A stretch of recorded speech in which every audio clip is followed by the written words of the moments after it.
Assalomu alaykum hammaga. Bugun martning 29-kuni yakshanba. Keyingi bir haftalik uchun Forex'dagi bir nechta ballalarni analiz qilaman. Birinchi, o'tgan hafta berilgan bir nechta paralardagi analizlarning ishlab bergan yoki ishlab bermaganligini bir ko'rib chiqsak.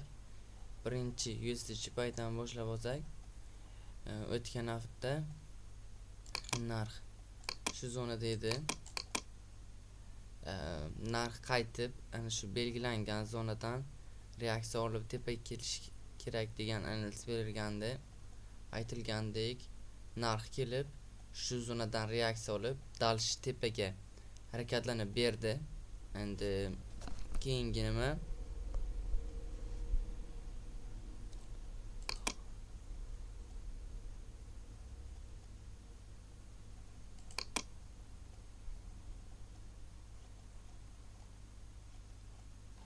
GBP/USD ga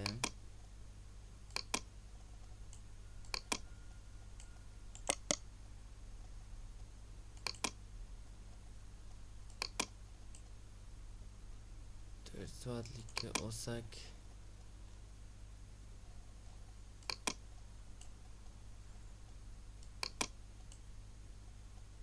o'tgan hafta narx mana shu zonalarda edi.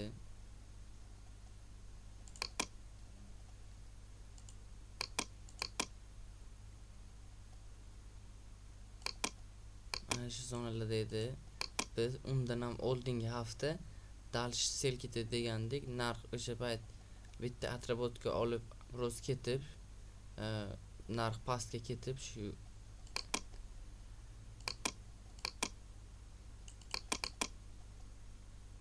o'tgan hafta 2 hafta oldin shunday narx kelib, keyin yana pastga tushib beradi deyilgandi.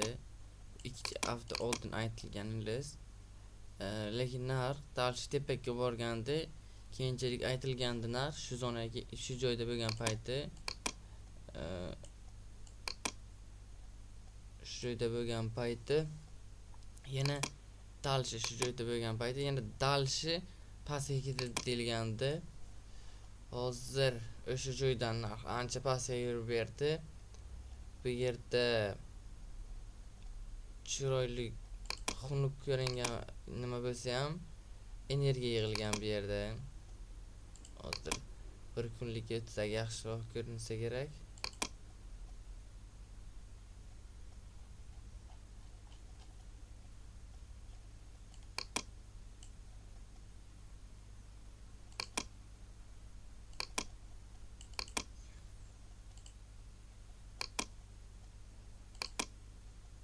Narx shunday buzib o'tishi kerak, shu zonani dalish pastga ko'chirish mumkin.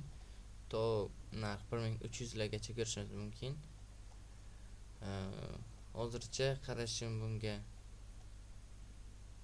shu keyingi zon para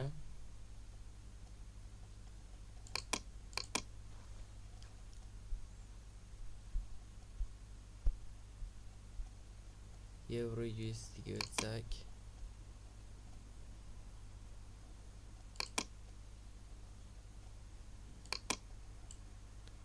buni ham 4 soatlikka o'tkazsak,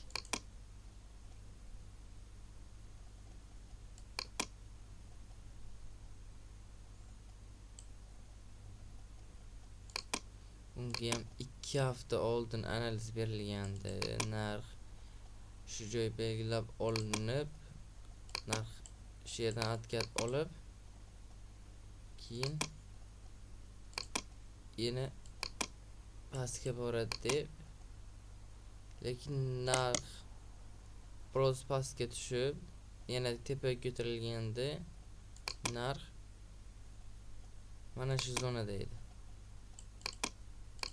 Bozor uncha yurib bermagan, lekin shu yerdan ham o'tgan hafta aytilgandiki,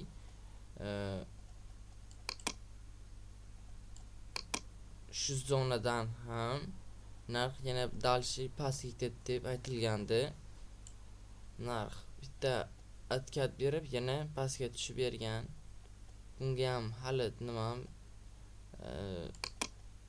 narx hali yana dal pastga tushib berish kerak.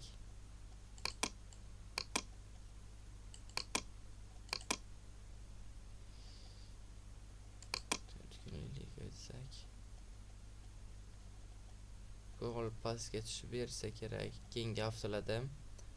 Endi keyingi pari Bitcoin USD ga o'tsak.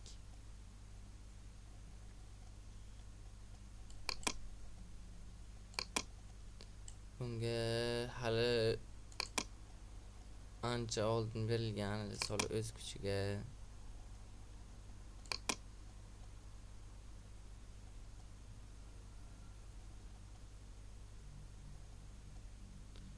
Narx 60 minggacha keladi deyilgandi. Shu zona belgilab bo'lsak. Yaxshi zonadan qaytib berish kerak edi. Qaytib berib 60 minggacha.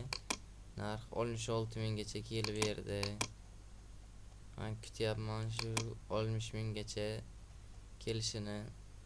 Bunga hol kutamiz hay. Keyingisi tillada.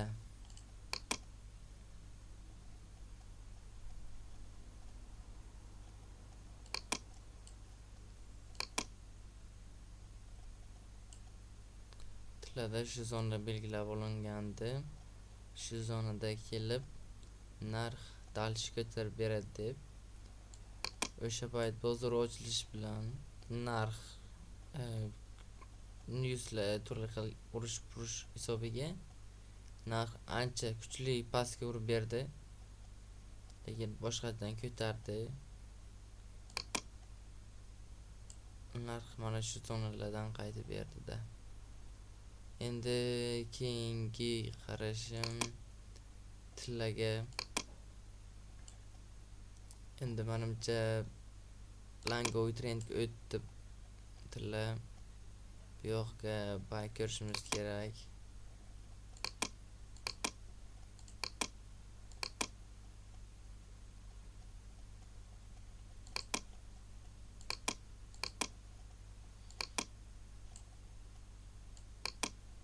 Bu yerda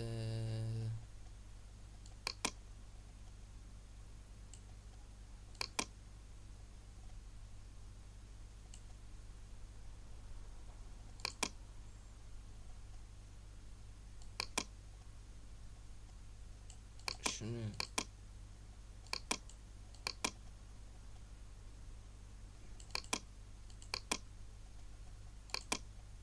shu zonani, chizilgan zonani buzib o'tsa narx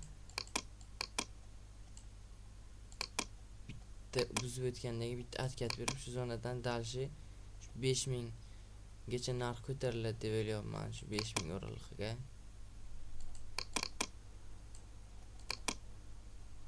Bunga qarashim hozircha tillaga shu. Keyingisi pastda qarasak euro out bor ekan. Euro outga kunlikka birinchi qarasak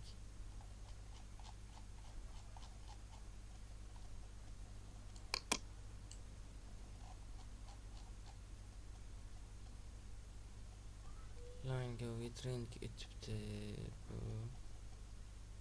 kunlikka hali hech qanday nima yo'q.